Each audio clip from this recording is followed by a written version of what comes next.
모든 걱정 잊어버려 새로운 날이 오니까 사랑으로 가득 찬 마음 서로를 생각하며 살아 함께하는 이 순간.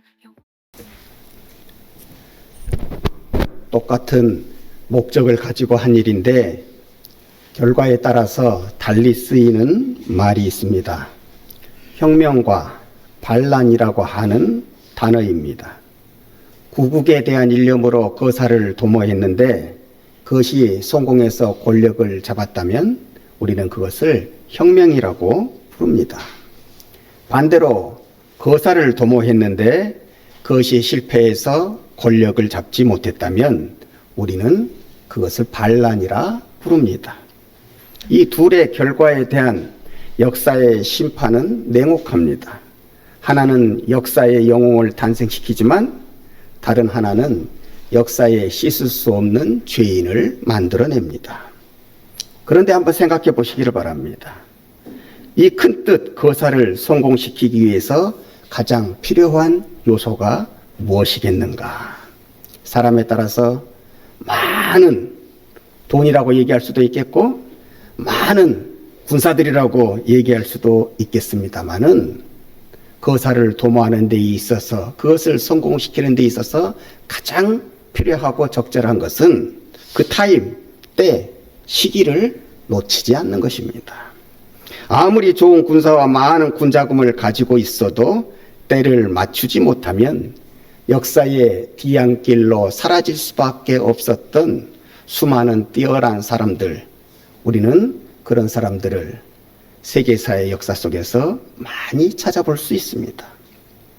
이와 마찬가지로 우리의 신앙생활 안에서도 이 때, 시기라고 하는 것을 잘 분별하고 살아가는 것이 참으로 중요합니다.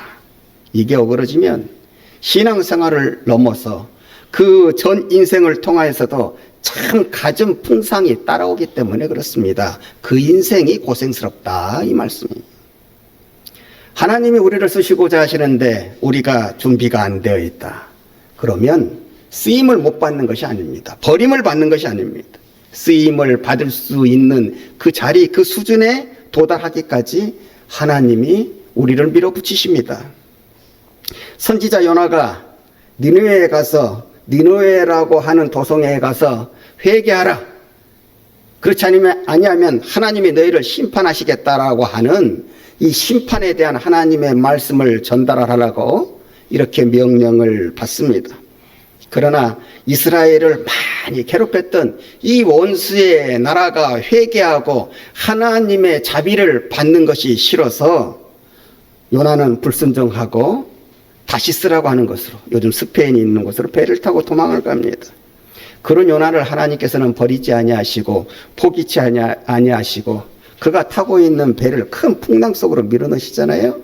그리고 거기서 제비를 뽑아가지고 죄 있는 사람을 물에 던지게 하는데 거기서 요나가 뽑혀가지고 물에 탁 던져졌는데 그것을 큰 물고기가 이렇게 받아먹어가지고 그 뱃속에 가두잖아요. 그 속에서 하나님께서는 그를 회개하게 하심으로 말미암아 그 물고기가 다시 요나를 뱉어내게 하심으로 말미암아 그가 가던 길을 돌이키게 하셔서 하나님이 목적하시는 대로 다시 니느웨로 가셔서 하나님의 말씀, 하나님의 명령을 니느웨 사람들에게 전하게 하시지 않습니까? 이 니느웨로 가기까지 이 하나님의 말씀에 온전한 순종의 사람이 되기까지 겪어야 했던 갖은 풍상이 어디에서 생겨나는 것입니까? 요나가 하나님이 원하시는 수준에 도달하지 못했기 때문에 그런 것입니다. 또 이와는 다르게 하나님은 거사의 때를 더 뒤로 미루고 계시는데 이것을 분별하지 못하고 내 뜻대로 내 생각대로 내 계획대로 해보겠습니다 하고 나섰을 때에도 본인의 생각과 다르게 그 사람은 인생에서 큰 곤혹스러움을 맛보게 된다는 사실이지요. 창세기 25장에서 27장에 걸쳐서 야곱이 사냥하다가 돌아온 형의 배고픔의 약점을 이용해서 장자의 명분을 사버리지 않습니까? 거기서 끝나지 아니하고 급기야는 아버지 이삭까지도 속이고 장자가 되는 축복권의 기도를 받습니다. 이것을 알게 된 이제 에서가 동생에게 속은 것을 알고 이제 화가 나서 막 동생을 혼내주겠다고 찾지를 않습니다. 이것이 두려운 나머지 야곱은 외삼촌 라반의 집으로 피신을 가게 됩니다. 이로부터 시작된 야곱의 어려움, 야곱의 고난, 이것이 무려 20년을 넘어가게 되는 것이지요. 이렇게 생각지도 않았던 고난을 받게 된 이유, 이 고생스러움이 어디에서 시작된 것입니다. 하나님의 축복이 자기에게 있는 것은 알았으되 그 축복의 때 그 성취의 시기를 알지 못하고 자기 멋대로 행동하고 실천해버린 결과입니다. 모세라는 사람도 그렇습니다. 모세는 자기가 하나님의 계획 속에 있는 사람인 것을 압니다. 그래서 바로의 왕궁 속에서 자라나지만은 뛰어난 사람으로서, 정말 멋있는 사람으로서 히브리라고 하는 이 자각을 잊지 않고 삽니다. 그래서 내가 지금은 바로의 왕궁 속에 있지만은 내가 언젠가는 저 억압받는 내 백성, 내 민족, 이스라엘 백성을 위해서 내가 큰 일을 한번 해보리라, 지도자가 되리라는 꿈도 가지고 있었던 이런 멋진 사람입니다. 이런 정의롭고 멋진 꿈을 가진 모세이지만은 그 인생에 평탄하지 못한 인생의 먹구름이 언제 드리워지게 됩니까? 하나님이 모세를 들어 쓰실 때를 몰랐다고 하는 영적인 때를 분별하지 못하는 모세의 영적인 무지에 있어서 그 인생의 먹구름이 드리워지게 된 거예요. 그 결과로 나이 40에 동족 히브리인을 괴롭히는 애국 병사를 때려피는 의로운 분노, 비분, 강계를 선보이지만은 이것이 복이 되지 못하고 화가 되고 마는 거잖아요. 이 사건으로 인해서 모세는 큰 상처, 개인적으로 큰 상처를 받고, 야, 내가 동족을 위해서 이렇게 열심히 쓰고 있는, 내 목숨을 걸고서 내가 너를 구해줬는데 그 구해준 동족으로부터 배신을 당하게 되고, 나라적으로는 이제 도망자의, 살인자의 신세가 되어져서 도망자의 신세로 전락해버리고 만 것 아닙니까? 우리가 성경을 보면 위대한 믿음의 조상들조차도 하나님의 뜻이 담긴 때를 분별해내지 못하면 이와 같이 안 당해도 될 고난과 어려움을 그 인생 가운데 속에서 맞이하게 되었음을 우리가 찾아볼 수가 있는 것입니다. 그러므로 우리는 이런 분들의 실수를 거울 삼아서 하나님의 때를 잘 분별할 줄 아는 사람이 되어 우리의 삶에 하나님이 계획하시지 아니하시는 고난이나 어려움이 없는 하나님의 뜻을 따라서 잘 살아서 여러분의 인생을 가지고 더 많은 시간으로 더 많은 날들로 하나님께 온전히 영광 돌리며 살아가는 은혜로운 성도의 길을 걸어가시기를 주님의 이름으로 축원합니다. 오늘 본문 말씀은 하나님의 때를 잘 분별하고 그에 따른 메시아적 행보를 걸어가시는 예수님의 모습을 볼 수가 있는데, 오늘 본문 말씀 우리가 읽어본 것과 같이 몇 구절이 되지 않습니다. 이 몇 구절이 되지 않지만은 우리 신앙생활에 있어서, 아니 우리 인생에 있어서 참 큰 깨달음과 교훈을 줄 수 있는 여러 가지 신앙적인 사연들이, 사건들이 이 본문 말씀 속에 다 담겨져 있어요. 12절에 보면 예수께서 요한이 잡히셨음을 들으시고 갈릴리로 물러가셨다, 이렇게 기록되어 있잖아요. 이 시기적으로 보면 세례 요한의 투옥은, 세례 요한이 감옥에 갇히게 되면 예수님의 사역의 시작을 알리는 표시였습니다. 하나님께서는 세례 요한이 감옥에 갇히시는 시점을 통하여서 본격적으로 예수님이 메시아의 사역을 시작하기를 원하셨다는 거예요. 세례 요한이 진과 함께 우리 예수님이 이제 일어나시는 것이지요.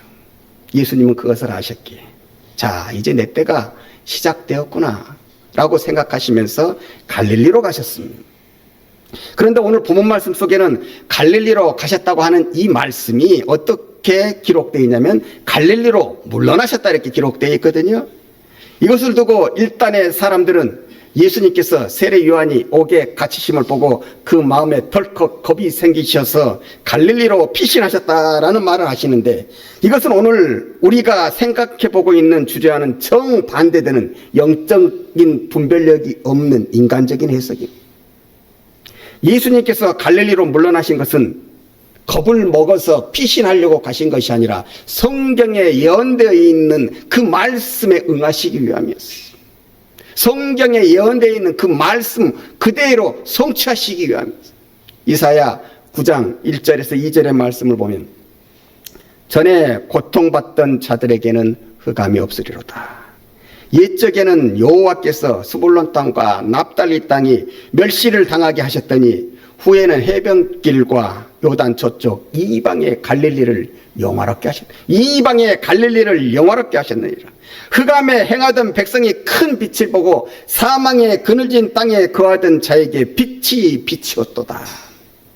이방의 갈릴리가 영화롭게 된다고 하는 것은 바로 그곳에서 예수님의 메시아의 사역이 복음이 첫 시발점이 된다고 하는 것을 알려주는 이사야 선지자의 예언인 것입니다. 그런 거로 요한의 잡히심을 듣자마자 이 성경 말씀에 응하시기 위하여서 예수님께서는 갈릴리 지역으로 내려가신, 도망하신 것이 아니라 말씀대로 사시기 위해서 그곳에 내려가신 것이지.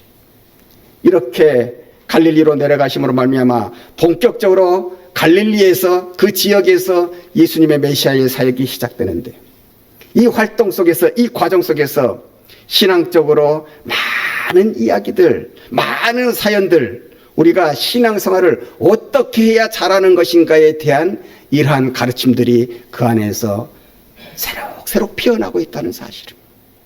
13절의 말씀을 보면 나사렛을 떠나 스불론과 납달리 지경 해변에 있는 가버나움에서 가서 사시니, 예수님께서 갈릴리 지역 중에 하나인 나사렛을 떠났다고. 그런데 그 떠난 이유가 있습니다. 나사렛을 떠나서 스불론과 납달리 지경 해변에 있는 가버나움으로 옮기시는 이유가 있습니다. 나사렛은 여러분도 이런 말씀 들어보셨잖아요. 우리 예수님을 부를 때 뭐라고 부릅니까? 뭐 우리 주 예수 그리스도로 부르지만은 보통 어떤 사람을 부를 때 그 출신을 같이 얘기하면서 부르는 경우가 많이 있잖아요. 그래서 그 옛날에 사람들은 우리 예수님을 어떻게 불렀냐면은 나사렛 예수 그랬단 말이에요. 나사렛이 예수님의 출신적, 나사렛이 예수님의 고향이기 때문에.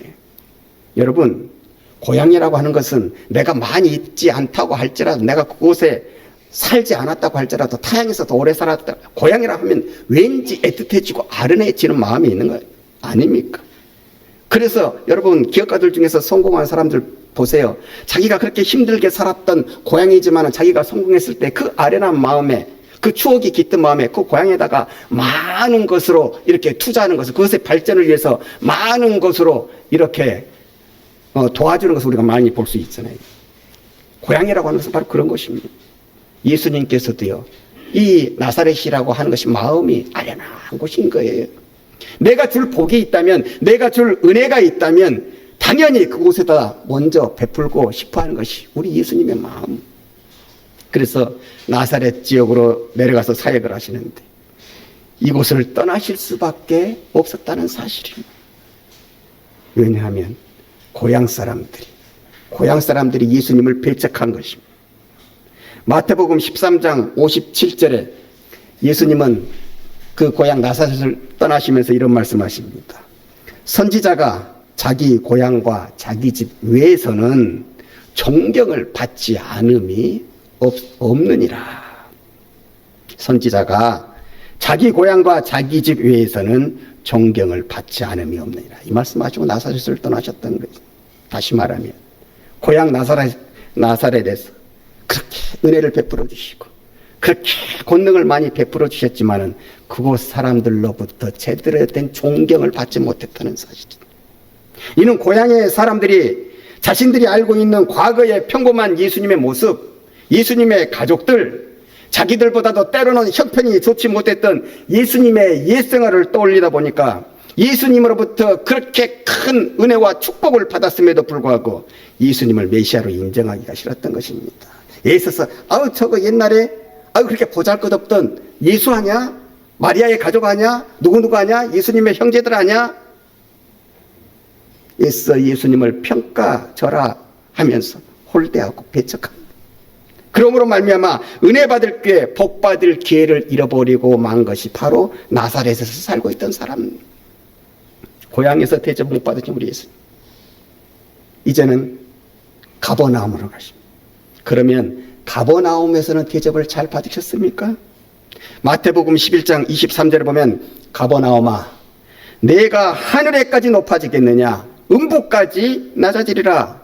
내가 행한 모든 권능을 소돔에서 행하였더라면 그 성이 오늘날까지 있었으리라. 가버나움에서도 우리 예수님은 제대로 대우를 받지 못하셨습니다.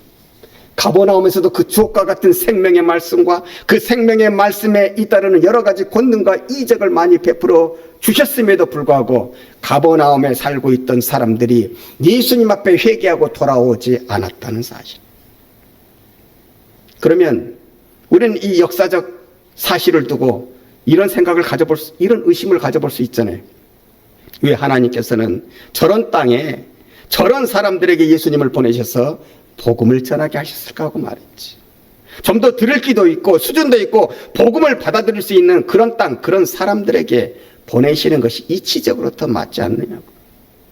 사랑하는 여러분, 하나님께서는 똑같은 사람이라고 할지라도 사회적으로 소외되어져서 힘없고 불쌍하고 연약한 사람들, 이를테면 고아들, 과부들, 혼자서 살아갈 능력이 없는 그런 사람들을 우선순위로 생각하는 사랑으로 대해주시고 찾아와 주신 분이라고 하는 사실. 이를테면 의사가 응급 환자를 대하는 것과 같습니다. 똑같은 환자라고 할지라도 생명이 경각에 달려있는 사람을 올바른 의사가 먼저 고쳐주려고 하는 것처럼 이 세상 속에서 힘이 없고 연약하여서 때로는 제대로 대우받지 못하며 고통받고 소외받는 약자들에게 먼저 하나님의 관심이 우선적으로 머물렀던 것임을 우리는 성경 속에서 찾아볼 수가 있는 것입니다. 그래서 이사야 선지자를 통해서 갈릴리에서 복음이 시작되게 하신 것을 두고 이제는 그 멸시받던 갈릴리가 영화롭게 되어졌도다, 이렇게 말씀하고 있는 것입니다. 이 갈릴리 지역은요, 예수님 시대에는 참 멸시받는 땅이었어요. 그 당시 세상에 권력을 하고 있던 로마를 통해서는 정치, 경제적으로 핍박을 받고 수탈을 당하는 그런 곳이었어요. 유대 종교 지도자들에 의해서는 이 지역에 유대인과 이방인들이 많이 섞여 살았대요. 그런데 유대 종교 지도자들의 관심은 오로지 유대인들한테만 기울어져 있거든요. 그렇기 때문에 이렇게 섞여져 있는 사람들에게 종교적인 혜택을 주는 것이 굉장히 싫었던 거예요. 그래서 종교적으로도 소외될 수밖에 없었던 버려진 땅이 바로 이 갈릴리 지역이었던 거예요. 이것이 세월이 흘러가면서 전통화되어져 보니까 이스라엘 백성들도 이 갈릴리 지역을 막 손가락질하게 되는 거예요. 아유, 저 갈릴리 지역에 가서 살면 안 돼. 그건 사람 살 곳이 못 돼. 거기에 가면 우리까지도 피폐해져. 그래서 이스라엘 백성들은 생각합니다. 이 다음에 메시아가 오시게 되면 메시아는 예루살렘에서 활동하실 것이지 갈릴리 지역에서 활동하려는 꿈에도 생각지를 않았습니다. 그러나 예수 그리스도를 통해서 복음이 갈릴리에 전해지게 되어졌을 때 예수님의 제자 마태는, 이 마태 기자는 이사야의 예언을 떠올리며 오늘 이렇게 말씀하고 있는 것입니다. 16절에 흑암에 앉은 백성이 큰 빛을 보았고 사망의 땅과 그늘에 앉은 자들에게는 빛이었도다. 지구멍에 비치던 것이죠. 전혀 미래에 대한 소망을 가질 수 없었던 갈릴리 사람들에게 한 줄기의 서광이 아니라 햇볕과 같은 큰 빛이 비추어지는 하나님의 은혜가 임해졌다고 말씀하고 있는 것입니다. 이런 큰 은혜를 받은 갈릴리의 나사렛이지만, 이런 큰 은혜를 받은 갈릴리의 가버나움이지만 그들은 예수님을 만나고서 행복해지지 못했습니다. 하나님이 내려주시는 은혜, 하나님이 내려주시는 축복의 때를 분별하지 못하고 산 결과예요. 그래서 스스로들 예수님을 밀어내고 배척해버리고 만 것입니다. 굴러 들어온 복을 발로 차버린. 우리가 오늘 성경 말씀에 언급되고 있는 이 나사렛, 이 가버나움을 보면서 깨달아야 되는 것이 있습니다. 하나님에게 먼저 관심의 사람이 되고 하나님에게 먼저 사랑의 대상이 된 것이 중요한 것이 아니라 더욱 중요한 것은 하나님의 뜻, 하나님이 내리워 주시는 은혜의 때, 축복의 때를 알고 그 때에 맞춰서 하나님의 뜻과 말씀에 순종하고 살아가는 것, 이것이 훨씬 더 중요하다고 하는 것을 이런 영적인 지혜가 우리에게 필요하다고 하는 것을 이 나사렛을 보면서, 이 가버나움을 보면서 우리가 깨달아야 하는 것입니다.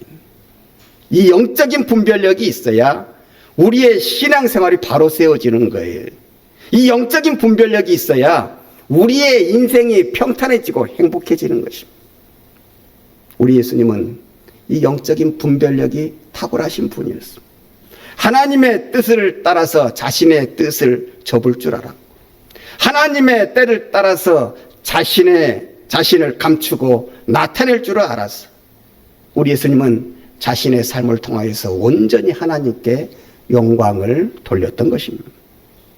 이 예수님을 믿고 따르는 우리도, 예수님께 속해 타여서 그리스도인이라 불리는 우리도 그 예수님을 따라 영적인 탁월한 영성이, 영감이 있어야 하는 것입니다. 예수님과 우리가 어떻게 똑같아질 수 있냐고요? 물론 같을 수야 없겠지요. 그러나 예수님께서는 그런 우리의 부족을 아시기에 다 준비해 두셨습니다. 성령님을 예비해 두셨습니다. 그리고 성령님을 보내주셨습니다. 우리가 세상을 살면서 성령이 충만해야 되는 이유가 여기에 있습니다. 우리가 인생을 살면서 모든 일에 있어서 성령님과 함께하며 그분의 뜻대로 뜻을 알고 동행해야 되는 이유가 바로 여기 있습니다. 성령이 우리와 함께 하셔서 우리의 심령을 통하여서 은혜를 주셔서 성령이 우리의 모든 일을 조명해 주실 때에 우리는 인생의 모든 면에 있어서 바른 선택을 할 수가 있어요. 실족하지 않는 인생을 산다는 것입니다. 그래서 데살로니가전서 5장 19절 이하는 이렇게 말씀합니다. 성령을 소멸치 말고 예언을 멸시치 말며 악은 모든 모양이라도 버리라. 평강의 하나님이 너희로 친히 거룩하게 하시고 또 너희 온 영과 혼과 몸이 우리 주 예수 그리스도 강림하실 때까지 흠없게 보존되기를 원하노라. 모든 그리스도인들이 이 은혜, 이 축복, 이 행복 가운데 살아가는 것이 아니라 때를 따라서 분별할 줄 아는 그리스도인들이 이 축복의 영향권 속에 들어가서 살아간다는 말씀입니다. 우리 사랑하는 믿음의 식구들이 하나님이 이 땅 속에서 우리에게 내려오 주시는 이 은혜, 이 사랑, 이 축복 속에 사시는, 그래서 살아갈수록 여러분의 인생이 하나님의 뜻 안에 있어 평탄하고 더 나아가서 많은 시간과 세월들로 여러분의 인생으로 하나님께 영광 돌리며 살아가시기를 주님의 이름으로 간절히 축원합니다.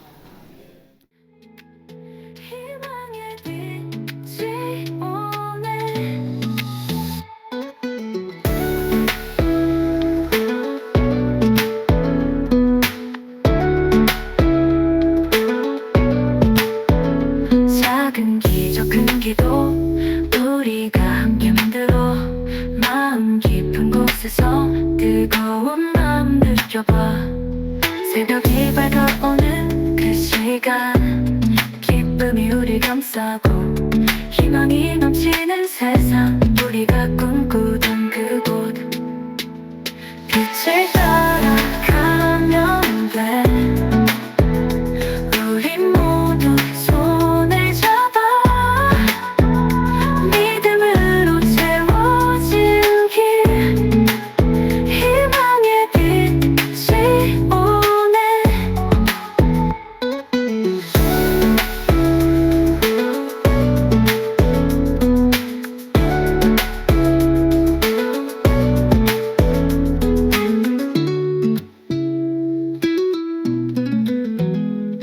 그는